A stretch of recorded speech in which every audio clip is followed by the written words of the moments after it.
Hi everybody, this is Karak from AngryCentaurGaming, and today I'm happy to bring you the review for Ryse Son of Rome for the Xbox One. Fight with me, brother, for the good of Rome. Ryse tells the tale of Marius, son of someone and brother to someone, who goes on a path of killastic, sharp, object-stabbing vengeance only seen this side of a Michael Bay movie and clips from YouTube involving dogs and porcupines. Marius travels much of the world from stem to stern in a huge continent-spanning trip of emotional discovery to discover just how many faces a grown man can make while sending enemies to Na-Na Land. So is Rome gladiator with high-stakes emotion, battle, and bad accents, or is it Ishtar, a high-priced attempt at destroying an entire studio, leaving execs crying for weeks later even after sex? Don your armor, brothers, prepare your swords, let us begin. Praetorian! Your butt is showing. First up is graphics. Well, since the game was first announced, the graphics of Ryse have been a hot topic like the latest episode of Full Pin and Teller. Is it real? Is it not? Is it a cutscene? Is it not? Is it 1080p? Is it 4K? What about 720p plus 5p just for the hell of it? It's 900p, a number that feels like it matters about as much as how many carrots are left in the refrigerator crisper, and actually matters about as much as how many calories are in an entire fucking pie. Which means not at all, because as with most things, a simple number can't explain it, especially when the developer's Crytek.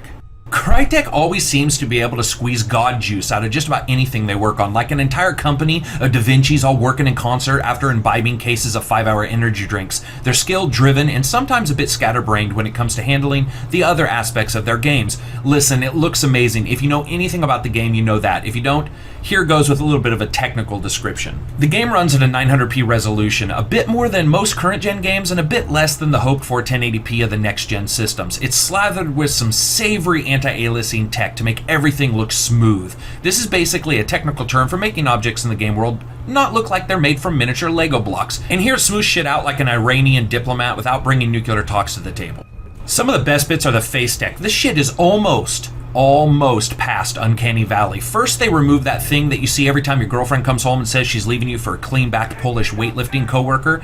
That thing is Deadeye, eyes that look like soulless black beads only seen in sharks, dolls, and Christmas Santas. This is an effect that almost no game has hit correctly, but Crytek has either removed it or minimalized it, lending a really lifelike feel to the game. And the facial tech continues to impress, with Marius and all other characters relishing death and screaming with emotion and subtle definition that isn't matched in any current or next-gen title. When the game zooms in during a kill, it is hard not to just stare in awe at what looks like one man actually killing another one. Imagine the UFC handed their fighters swords and sent them deep into the Nevada desert where sporting officials refuse to go because most of them are bald and would burn their heads. Animation is a two-part beast, with the kills, leaping, climbing, and overall weight of the world knocking it out of the park enough to scream, "Are you not entertained?" But the second bit is occasional glitching animations and a weird streaming issue that can make it appear at times that Marius is popping-stopping to some kind of hidden druidic drumbeat. Still, it's amazing and lends a freakish, almost scary feel to the game at times. Environments continue to impress overall graphically, with images of Rome, Black Forest, darkened jungle nights, and dangerous stream beds filled with hidden traps. It goes from big to small, from open to contained, with a frenzy of raving barbarians, and it's stunning. It takes the word stunning out for drinks, then slips a roofie and buries it in a barrel, and takes that meaning for its own, actually.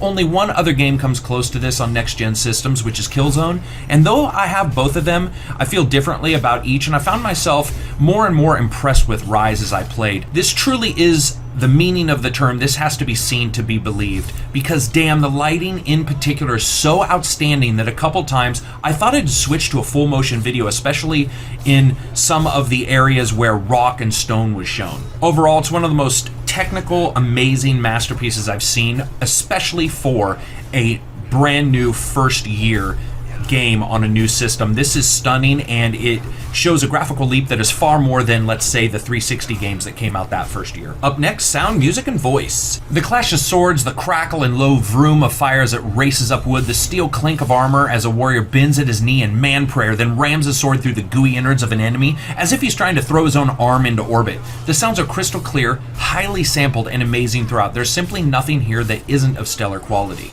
Up next, music.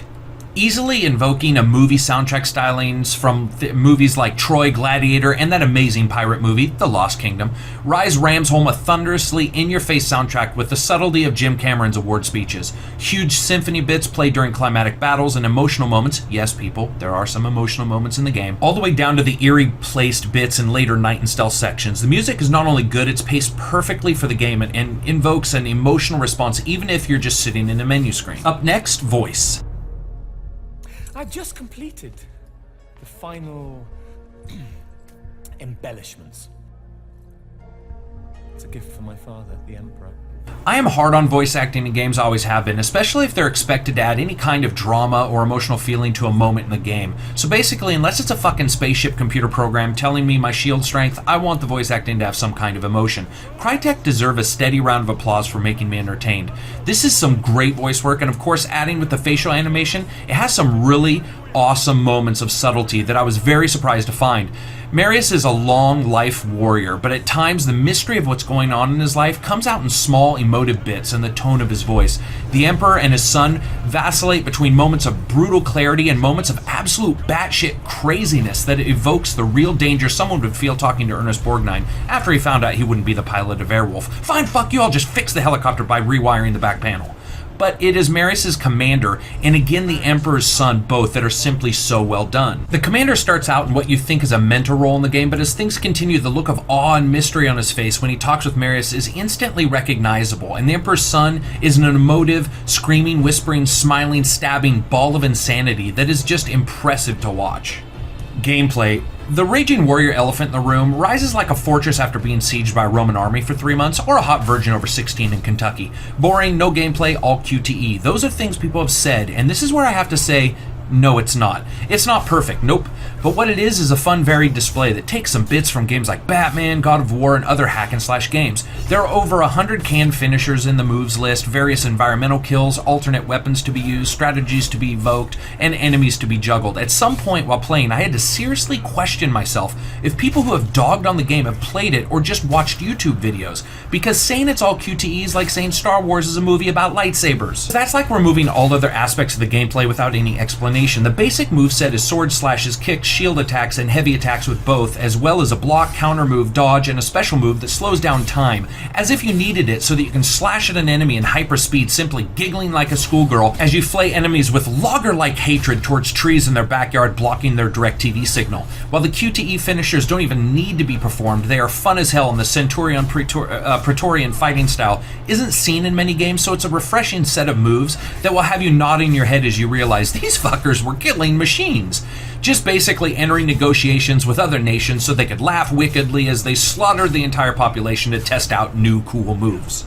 Now, a good deal of the fighting is based on the counterattack systems like the heavier enemies in the Batman game titles, with many different enemies having completely different setups, and nicely enough, most of them have 1 to 3 different combos, which keeps the combos refreshing, but because the game is heavy on the counterattacks, you're carrying a damn shield, that's what it's based on, I can see people feeling that it's a bit stagnant, especially in later hours of the game. When it comes to the length of the game, it's about 5 to 7 hours long and really depends on the difficulty. The harder difficulties will easily put you at 7 or more hours, and then you have the multiplayer that adds a good deal of gameplay time. In that time, you will span the globe, defend fortresses, arm yourself with an elephant-killing crossbow that apparently shoots baseball bats for barbs, defeat bosses that are either refreshingly fun or somewhat stale depending on their number of movesets. The multiplayer allows you to go single or in teams into the nebulous internet to battle others. You can outfit your Centurion with a number of wicked upgrades that bring you up from the daily trained, highly polished killer to Leviathan of Slaughter. So what do you get with Ryse Son of Rome? You get a hack-and-slash action game that does its best to mimic titles like Batman with the counterattack, dodge, heavy attack style of gameplay that will feel familiar but allows you to unleash it with a weight and heaviness that is indeed hampered a bit by animation melding and possibly repetitious gameplay. A virtual representation of next-gen technology, Ryse simply slaughters your eyes with its beauty, then kicks you off the end of its sword, and all you can think of is, wow, that animation was pretty fucking cool.